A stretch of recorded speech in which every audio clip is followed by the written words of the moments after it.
Principal, मैं तुमसे 10 आसान सवाल पूछूं या एक मुश्किल? लड़का, एक मुश्किल।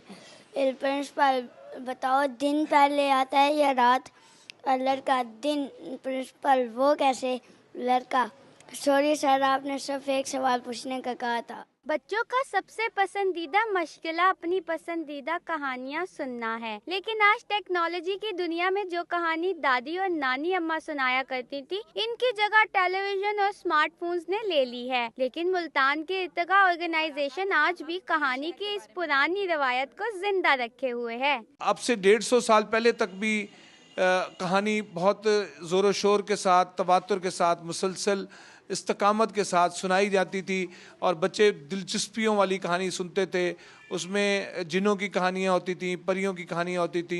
कहानी घर में आर्टिस्टों ने अमली किरदारों का रूप धार कर बच्चों को कहानियाँ सुनाई, जिससे तमाम बच्चे बहुत ज्यादा महसूस हुए। कहानी घर में किसी ने नानी अम्मा का किरदार निभाया तो किसी ने बूढ़ी दादी का, ताकि बच्चों को अपने खूनी रिश्तों की पहचान भी हो सके। उन्होंने फैसला किया जब वो वापस आएगा मुझसे जान से मार डालेंगे और खुद ही इस सोने की ईंट के मालिक बन जाएंगे।